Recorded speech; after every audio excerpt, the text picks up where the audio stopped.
ஸ்ரீமதே ராமானுஜாய நமஹ.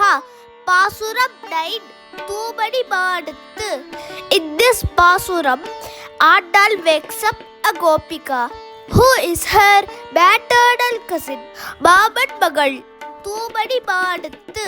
The beautiful spectacular house of this Gopika, which is studded with blemishless gemstones embedded in it. Chutrum Vilakkeriya, for auspiciousness, this Gopika has lit lamps around. Dhoopam Kamala, she has kept dhoopam in her room, which has fragrant smoke. Tuyiladai mel Kanvalarum, she is sleeping on a comfortable mattress. Kanvalarum, the Gopika is sleeping. Andal calls her Maman Magale, my uncle's daughter.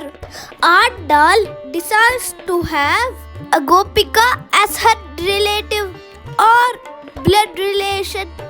So she calls the Gopika Maman Magale, Manikadavam Taltiravai, please come open the latch of the door, which is studded with precious stones.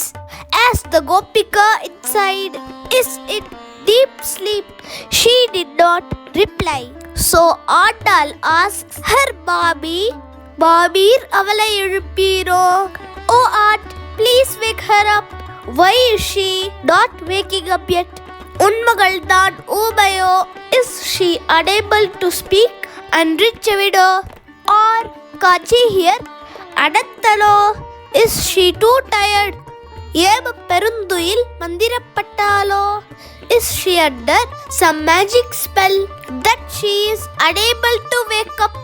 Mamayan, Bhagavan, who does extraordinary, astonishing activities. Madhavan, who is the husband of Mahalakshmi Tayar. Vaikundan, Bhagavan, who is the Supreme Lord, residing in Sri Vaikuntham. Mamayan, Madhavan, Vaikundan என்றென்று நாமம் பலவும் நவின்றேலோ ரம்பாவாய். Andal tells her aunt to chant such divine names of Bhagavan so that her daughter wakes up. The aunt also chants Bhagavan's names and the Gopika wakes up and joins the Andal's Goshti. தூமணி மாடத்து சுற்றும் விளக்கெரிய தூபம் கமழ துயிலடை மேல் கண்வளரும் மாமான் மகளே மணிக்கதவம் தாழ்த்திரவாய் மாமீரவலை எழுப்பீரோ உண்மகள் தான் ஊமையோ அன்றிச் சவிடோ அனந்தலோ ஏமப்பெருந்துயில் மந்திரப்பட்டாலோ மாமாயன் மாதவன் வைகுந்தன் என்றென்று நாமப்பலவும் நவின்றேலோ ரெப்பாவாய். ஆண்டாள் திருவடிகளே சரணம்.